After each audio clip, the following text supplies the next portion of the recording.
Hi everyone, I am Mayank Joshipura and today we are going to discuss how to create a golden combination using two different assets, that is gold and equity. A portfolio of gold and equity that allows any individual who doesn't have extraordinary knowledge or the skill set, or in other sense we say it doesn't have that smart money to play with, to create wealth without taking too much of risk for himself.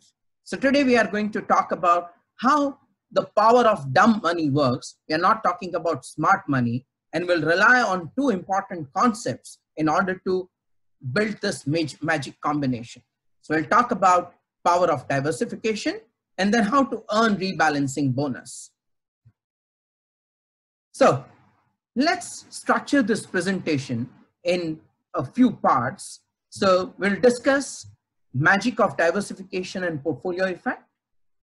It's also important that everyone doesn't need portfolio. If you are an astrologer or you possess phenomenal timing skills, then probably you don't need a portfolio. Investors always have certain dilemma regarding various choices that they'll have to make while making investments. And then we'll talk about how a combination of equity and gold that works in global markets like US and how it works in Indian market in terms of the risk and returns that they can deliver.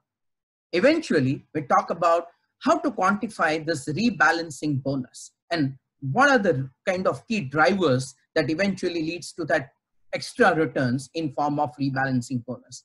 Let's start with a very simple stylized example in order to understand the power of diversification. So as we know in chemistry, that there's two molecules of hydrogen and one molecule of oxygen, once you combine, that gives us two molecules of a compound known as H2O or water. While H2 and O2 both are elements, the H2O or water, that's the compound. And as it happens in chemistry, while elements may have very different characteristics and form, the compound may itself have very different characteristics and its form.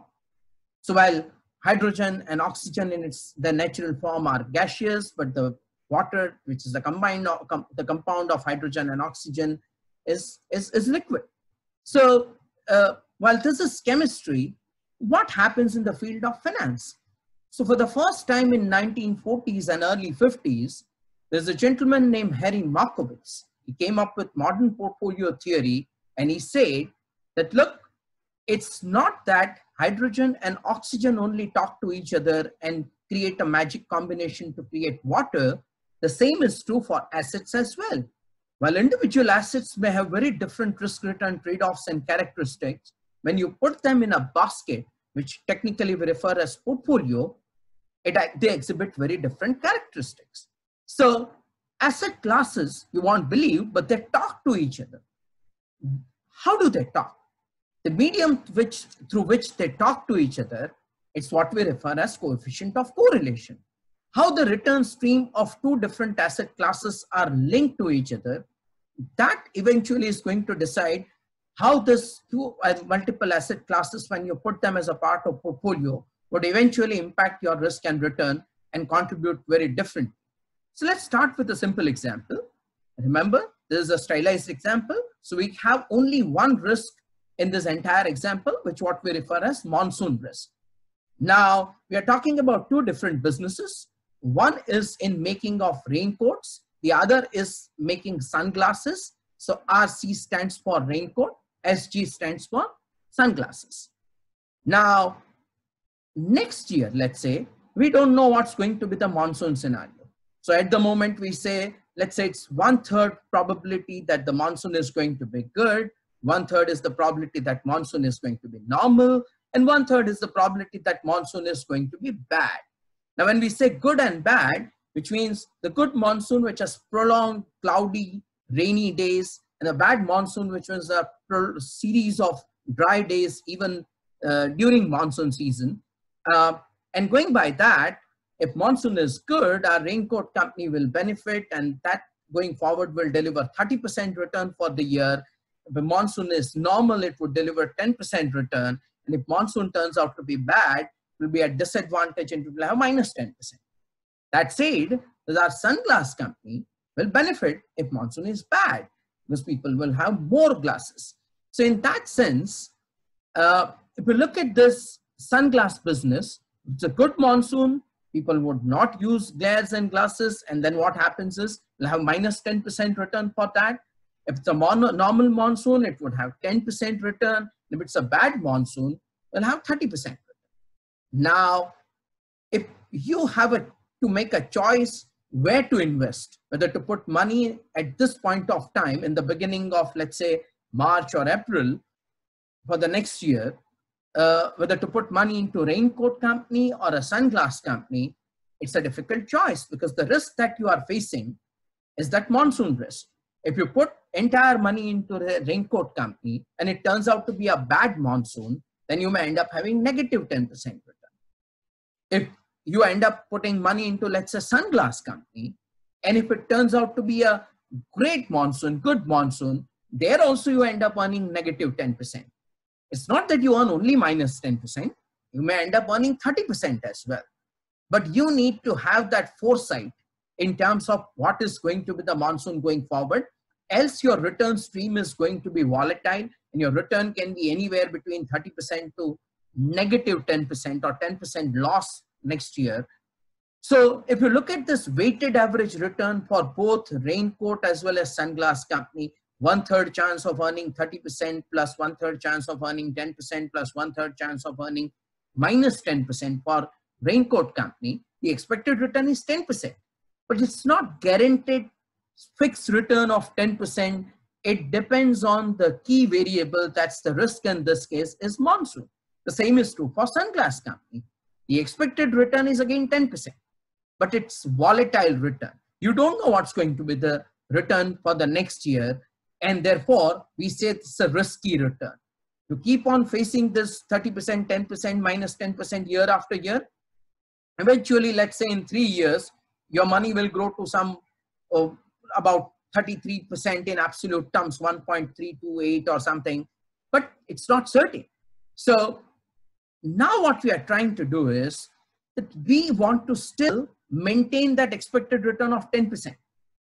But we don't want this uncertainty part of it, the risk part of it. Regardless of what happens to monsoon, I want my 10%. Now, you may say, well, if someone asks you, you say it's not magic because it entirely depends on monsoon. And we don't know whether we'll get 30% or minus 10%. But there is a solution to that. Let's think about it differently. Rather than putting entire money into a raincoat company or a sunglass company, if we simply decide to split this in 50-50, so we put 50% in our raincoat company and 50% in our sunglass company, and we create a portfolio that is RC plus SG, what happens then? Let's say monsoon turns out to be good. Our 50 rupees invested in raincoat company will deliver 30% return, which means that gives you 15 rupees. The sunglass company, which on other 50 rupees that you have invested, will deliver minus 10% return. So there you will end up losing 5 rupees. So 15 rupees that you have earned from raincoat company, 10 rupees that you lose from your 5 rupees that you lose from your sunglass company, you end up earning 10 rupees on your 100 rupees invested. The same is true if monsoon turns normal or it turns out to be a bad one. Regardless of what happens to monsoon, your portfolio return, that's a 50-50 combination of raincoat and sunglass company investment, is going to deliver 10%, 10%, 10%. Your expected return is 10%, same as this individual components, that is a raincoat investment and sunglass investment. But the difference here is that this 10% is not at all volatile. Whatever happens to monsoon, your 10% is guaranteed. Now, this is what is of magic that was highlighted first time in a mathematical form by a gentleman, Harry Markowitz, as I mentioned. And what has happened in this entire process? Well, your expected return remained as 10%. The risk associated with monsoon has gone down to 0. Now, that's something huge, because what we have done here, we have combined two risky assets. Remember, two risky assets, and created something for ourselves is a pure risk-free asset. Now, is it possible in real life? Well, the answer is yes and no. Because in this stylized example, what I have done is that I have sort of put the return series for both the businesses in a manner that they have coefficient of correlation between the two as -1 or -1. If you find two asset classes with -1 correlation, you can reduce the risk all the way down to 0 for a portfolio. That said, in real life, it's rare or practically impossible to find asset classes have -1 correlation between the series of returns that they deliver or they're expected to deliver.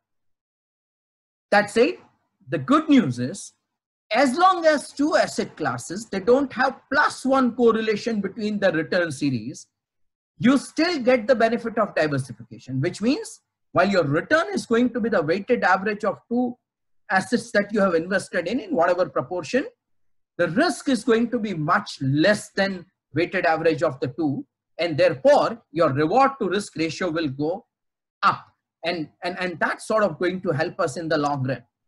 So let's go a little further. Who needs portfolio, or who needs to create combination of a raincoat company and a sunglass company investment? If I know Monsoon is going to be good, then I don't need to invest in sunglass company at all. I'll put money into raincoat company for that year. I'll earn 30%. Next year, if I know that, oh, the Monsoon is going to be terrible this year, I'll put money only into sunglass company, and then I'll earn 30%. So for an astrologer or a perfect market timer who knows when to exit and when to enter, there is no portfolio needed. If I have a crystal ball, which allows me to see through what's going to happen in future, next year, I'll make investment in only one asset or only one specific instrument. If gold is going to do well next year, I'll invest only in gold. If equity is going to do well, I'll invest only in equity. Why only in equity? I'll figure out which stock will do well or which global market would do well next year, and I'll put money only there. Several of us would have tried that. Experts have tried that. The evidence is terrible. The global evidence on timing alpha is -2%, which means those who have tried to jump in and out of one asset class to the other in search of earning best of all the worlds, or both the worlds rather, they have failed largely and incurred too much of transaction cost. And in that search of buying low and selling high, in most cases, they've done exactly the opposite. Now, for those of us, since we are talking about dumb money and not smart money, so let's kind of assume that we don't know such magic stuff, or we are not an astrologer, we then need to look at something what is known as asset allocation. Don't put all your eggs into one basket. And we have been told this for years. And when it comes to investments, it's also important to put or spread investment across asset classes. And some of the important asset classes, as we know, we say it's like equity or gold or metals, oil, real estate, currency, some form of real estate investment trust. This is the classic investments that we know. We have some of the alternative investments, exotic investments, the Bitcoin or other cryptocurrencies, the art and the coins that you can invest, and so on. We are not going to get into all these complex things, because remember, we are trying to create wealth using dumb money for a kind of innocent, or we say not so smart investor, right? And whenever we think about investment, there are a lot of critical decisions that we have to make. And therefore, most of us, we are always worried on what to do on these aspects. For example, what to buy and what to sell.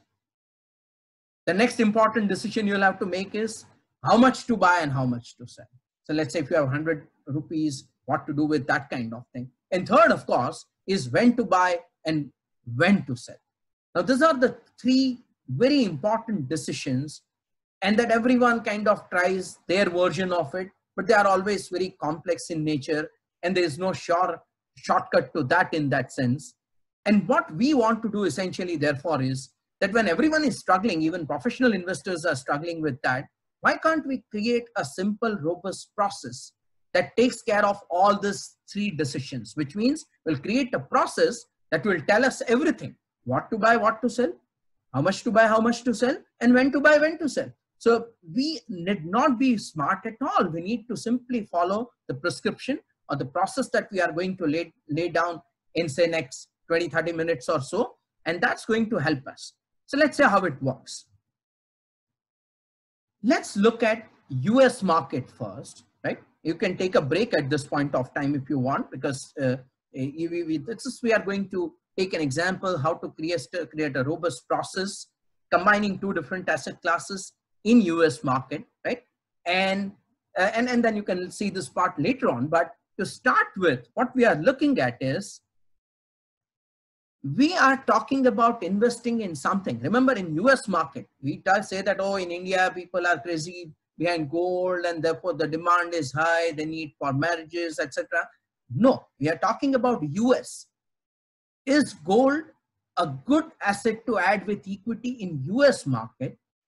And if we try to do that, we are actually going against the oracle of Omaha, that is Warren Buffett, right? So when we talk about what Warren Buffett said about gold, he said that it doesn't do anything but sit there and look at you. That's what Warren Buffett said about gold. Well, he was right, or he is right probably, because there was a system earlier in up to 1930s or 40s even, that's what we refer as gold standard, where gold price is fixed. Every other currency will move around gold. From 1940 onwards till about early 1970s, we had a system known as Bretton Woods system, where the price of gold per ounce was fixed against US dollar, and it was a two-way conversion, and different countries were kind of making choice whether to fix their currency vis-a-vis gold or vis-a-vis dollar. From 1970 to about 1978, when the system collapsed eventually, gold moved from $35 to about $80, $800 in US market in about 8-9 years time. So yes, it doesn't do anything for a long period of time, but when it makes a move, it makes a substantial move. But remember, we are dumb people. We don't know when it's going to make a move. So we are not going to say, okay, this is the right time to buy gold or this is the right time to buy equity. We'll create a simple process. And the process is like this. You look at this. What is that we have done here? We are talking about the return on US equity and gold in dollar terms in US, right? So let's say if someone had put money into S&P 500, including dividends and price appreciation, the return from 1971 onwards till now, right? There is a December of or March of 2020, the compounded annualized return or CAGR, compounded annual growth rate, right, in US equity is about 9.83%. The annualized standard deviation or the volatility, that is the up and down that you see in terms of return, is about 17.35%. So let's say if you take volatility as the part of risk, the reward to risk, that is the return to risk ratio for US equity as an asset class is about 0.56. Higher the reward to risk is better because you then get higher return, but without facing too much of ups and downs. The gold on the other end, as expected and as observed by Warren Buffett, right, is not a great asset. From 1971 till about 2019, it has delivered compounded annual growth of about 7.24%. Now it's much more than probably most of us would have expected. Remember, it's in dollar and not in rupee, right? But look at the volatility. It's 27+%. The reward to risk is terrible, 0.26. So if you want to compare equity versus gold in US, gold is an inferior asset. What do we mean by an inferior asset? If something delivers higher risk return at higher risk, it's okay. If gold delivers lower return and if it's less risky, then also it's okay. But here what you see is equity in US delivered higher return than gold, right? But volatility of gold is much higher than equity. Now, why is it so? Probably because S&P 500 is a portfolio, right, of say about 500 stocks, and that we saw that how this combination of assets will come into picture to reduce volatility. If you look at gold, it's a single asset and therefore it's very volatile. Now, that means gold has no place in portfolio. Discard it. The answer is no. What we are trying here is something different. We'll try to take advantage of two things. One, as I say, asset classes talk to each other through what we say is correlation, coefficient of correlation. The coefficient of correlation between gold returns and equity returns in US over a period of past 50 years is about minus 0.1. Remember, it's not minus 1. So risk cannot be sort of reduced to 0, or volatility cannot be taken down to 0. But the good news is it's minus 0.1. So if you combine these two, right, and do one more thing, every year, so you put 50-50, 50% in equity, 50% in gold. At the end of every year, you restore that balance, which means if gold has gone up more than equity, then you put some money out of, pull some money out of gold and add to equity. If equity has done better than gold, then you take some money off the table from equity and put it into gold. That's not the only way, of course. If you want to put additional money, you kind of divert your additional money in the direction where that balance is restored. But the idea is we are trying to do two things. A, we are trying to take the advantage of this minus 0.1 correlation, right, between gold and equity. And second, it's not that we are just sitting idle. What we do once in a year, we try to restore this 50-50 balance, which is not difficult at all, right? And by doing so, what we can come up with is something really phenomenal. Look at this. The combined return of this annually rebalanced 50-50 gold and equity portfolio in US market is 9.78%. That is the compounded annual growth rate. And if you look at that reward to risk, which is going up to 0.66, because the volatility, that's the risk part, is actually much lower, right, than even equity in US. Now, what has happened here? This is something very surprising. If you look at the original diversification that we were talking about, let's put 50% into sunglass company, 50% into raincoat company, and we used to get average of the two, 10% from one, 10% from the other. The average also remains 10%.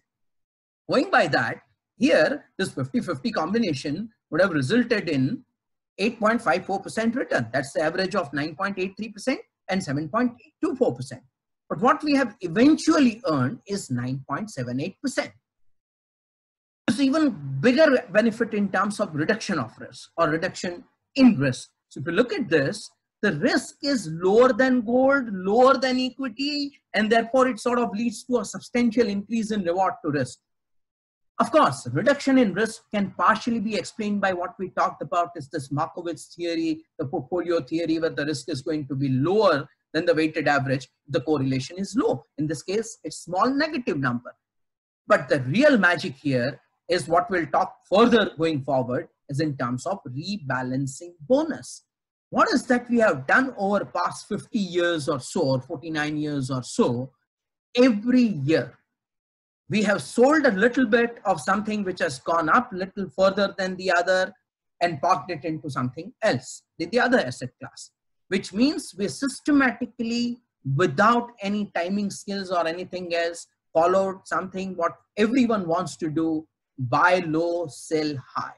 That's what we have been doing year after year after year after year. And the result is, it's not that we get 8.54% of CAGR, right? Or we are getting 9.78%. This 1.24% of annual CAGR, that's substantial. I'll show you in terms of how big that impact would create in terms of the terminal wealth, right? It's 1.24% is only on account of rebalancing that we do. No smart rebalancing. It's not that I'm looking at, oh, which one has gone up by 30%, let's sell it off. No, nothing. We are simply talking about annual rebalancing, nothing else, right? Now, let's go further. Now look at this. This is something very interesting. It's the same thing we are discussing, but in a different way. Let's look at if we had put money into gold only. It's $100 in gold. What would have been your terminal wealth, right? You had invested in, say, beginning of 1971. It would have grown to just about $4,136, right? Till 31st March 2020. Instead, if you had put money only in equity, that is S&P 500, no smart stock picking, nothing. It's just that you put in index fund. Because the first index fund came in 1975, or 6 when we first saw this Vanguard S&P 500 ETF came. So just replicate that. You don't consider any expenses or anything to manage that. That money would have grown to $11,888. It's very simple. Why Warren Buffett prefers equity over gold? Because equity delivers much higher return at much lower volatility. But then we are adding this power of diversification and rebalancing bonus to it. And if you keep on doing this annual rebalancing, look at this, it's not short history, 49 years that we are talking about.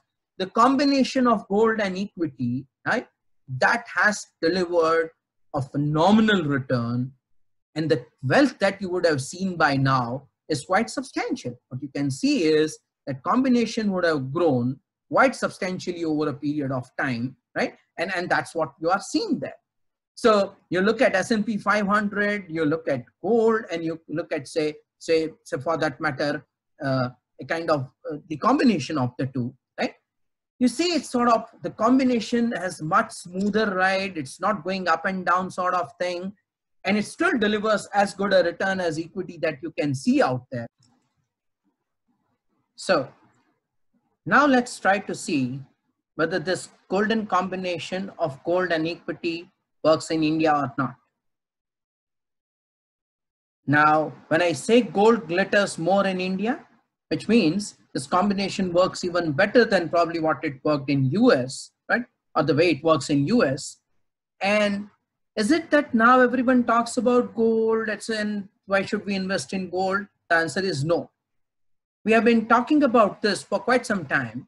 Say, if you see on the left of your screen, right, the asset allocation using gold and market portfolio. The market portfolio, of course, is Nifty, right?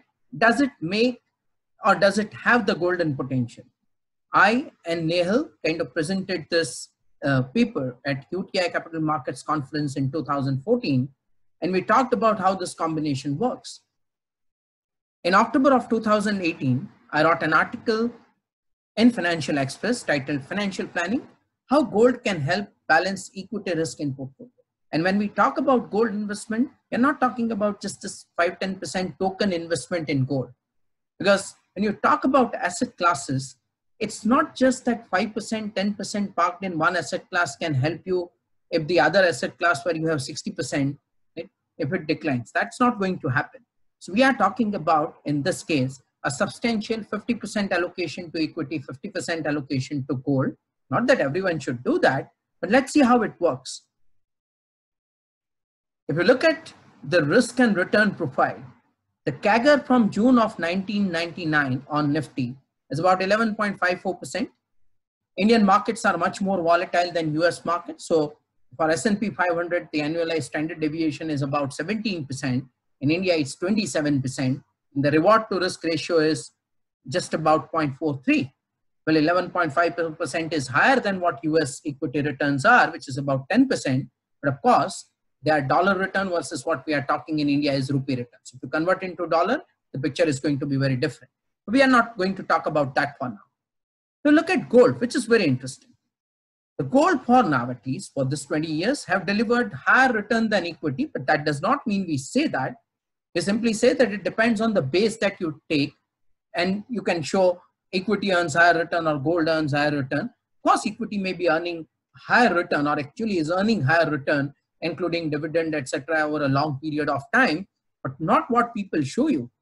And you say like Sensex return since inception versus gold return. That's absolutely unfair comparison, because you see global markets, the gold moved from $35 to $800 by the time we saw Sensex just started. That is, say, April 1, 1979. So we kind of comparing Sensex from the bottom of equity markets and global markets and then calculate return from there. And gold, we compare from the top of that cycle. It's from, say, $35 to $800, and then try to show that, oh, gold is not doing well. We look at 1991, we had like Sensex of 4,000. Gold also was at 4,000 per 10 grams. Right now, Sensex is about 32,000. Gold is 47,000. You take 3 years back period, gold may be lower than equity. But the idea is not to look at individual assets in isolation. If you look at gold here, you will get some interesting insights. The gold has delivered 12.13% return, but it has 16.88% volatility. Remember, the volatility of gold in US is 27+%. How is it possible that in India, the same gold is having less volatility? Because in India, gold investment is not only the investment in global gold, but you are essentially investing in dollar as well. So as we know, the currency pairs, the way they move, if the country with lower inflation and lower interest rates, that currency will gain vis-a-vis the currency of the country which has higher interest rate and higher inflation. So since India for quite some time, or over better part of 3, 4, whatever decades that we talk about, has higher inflation than in US, so rupee keeps on declining or depreciating at the rate of about 4% per annum. It's not that it happens in a linear fashion, but that's the run rate that we see. And the idea is, if we know that dollar is going to appreciate against rupee in a foreseeable future, why can't we treat dollar as an asset class and put money there? But that's not possible. Why? Because if you put 100 rupees in dollar and say you gain 4% in 1 year, right? But the opportunity cost of not parking that 100 rupee in a risk-free fixed deposit or some other investments in India here at 7% or so. So that's not a good idea. You earn 4%, but you are missing out an opportunity to earn risk-free rate of about 7% or so. But if someone tells you that, okay, you take this asset, right, and we'll give you dollar for free, that's a great combination. So if you invest in global gold or Indian gold, essentially what you are investing in is in gold, global gold, plus you are benefited in terms of the dollar investment. So what is happening now is the Indian gold that you are talking about is not only Indian gold. It's a combination of global gold plus dollar. More interesting thing here is that the dollar and equity, right? The dollar rupee and equity on most occasions have low or negative correlation. How? For example, if you look at last 3 months, this is the Jan to March 2020, due to this COVID-19, the way equity markets fell and the rupee depreciated. So if you look at the way the asset classes have performed, between Jan to March, the global markets, including Indian markets, fell by about 30%. Gold globally gained about 4%. And Indian gold gained about 10%. Why? Because during the same time, rupee also depreciated from about 72 to 77 rupees. Now, why this happens? It's very simple. If foreign investors start pulling out money from Indian equity markets, they sell Indian equities, so equity prices go down. They'll have to convert rupee into dollar to take it back, and therefore rupee also depreciates, right? The dollar demand goes up.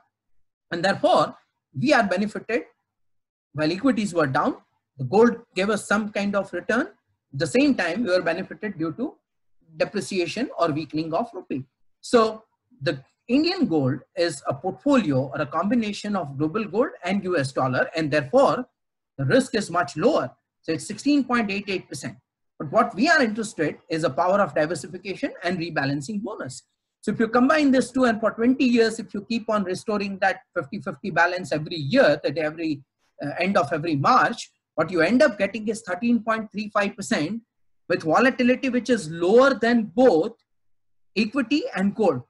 And the reward to risk ratio is massive 0.89. To see these numbers, 13.35% instead of the simple average of 11.5% for equity versus 12.13% for gold, which should be 11.84%. What we are getting is 13.35%. This is the power or the benefit that you enjoy in form of rebalancing bonus, 1.51% compounded return more than the simple average. That's the advantage of systematically buying low and selling high, following that annual rebalancing technique. The result is, if you look at this compounded or the composite wealth index, if you had invested 100 rupees in equity, it would have by now grown to 995.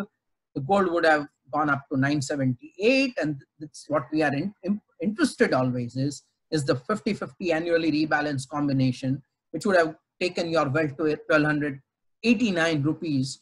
And it's much more smooth ride than what you see either for equity or for gold for that matter. And that's something really works. Now, the question is, what drives this rebalancing bonus? We saw that quantified rebalancing bonus in case of US, we saw in form of in India as well. Can we ex ante?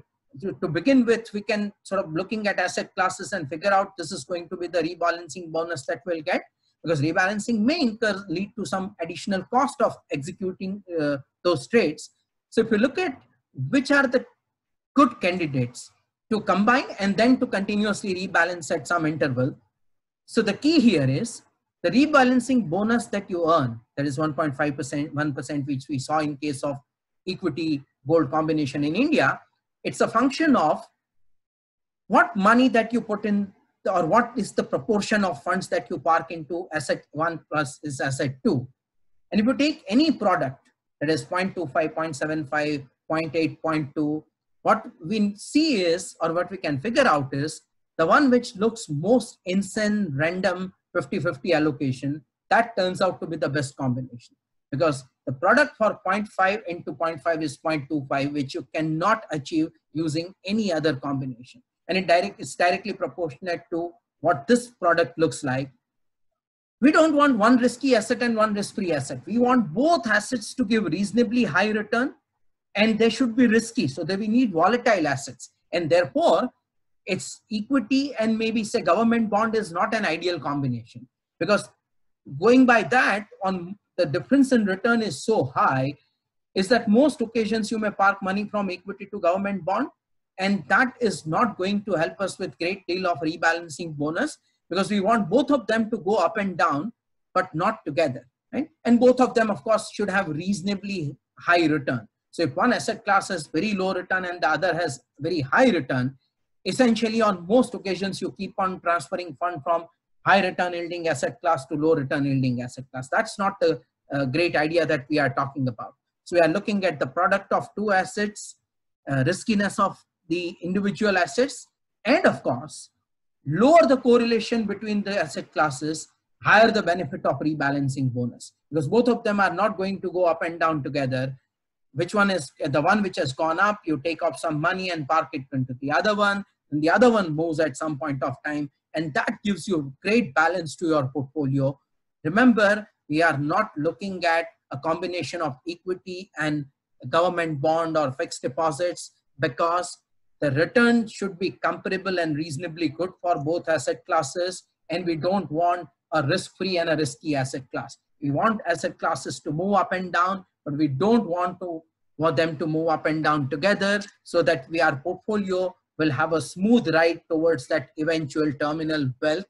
And this is something which you can practice very easily, because we have ETFs available, we have various other instruments available, right? So that is something what we talk about as power of rebalancing.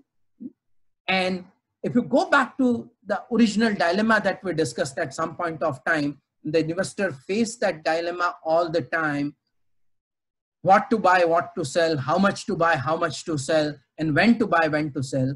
If you reflect upon what we have discussed, we answered all these questions. What to buy and what to sell? Well, to start with, we buy equity and gold. How much to buy and how much to sell? We buy 50% of equity, 50% of gold. Then we talk about what to sell and how much to sell. We'll look at the end of the year. If gold has gone up more than equity, then we'll take some money off the gold.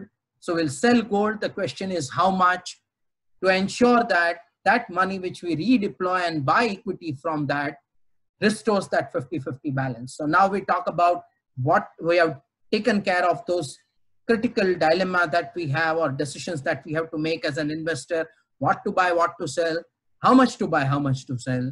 And the last one is when to buy, when to sell. Again, we are not taking any timing decision here. We simply say we do an annual rebalancing exercise. The results are great, not only in India, but in a market where we otherwise feel that gold is absolutely useless asset class. In US also, that's delivered phenomenal results out there. So we end this video by saying that if you kind of, if you want to do well going forward, right, what you should do is try to take maximum advantage of diversification and rebalancing bonus. and you can create your wealth for yourself without too much of a concern about what is going up, what is going down, when to invest, it's the right time to invest in equity, should I buy gold, how much should I buy. It's a simple process that you can follow, and that process takes care of what you are otherwise looking at. So if you have dump money and if you are a dump investor like me, empower yourself with the power of diversification and rebalancing and create wealthier tomorrow for you. If you have liked the video, please share, comment, and give us suggestions. We'll keep on talking to you on various such topics going forward. See you later on. Thank you.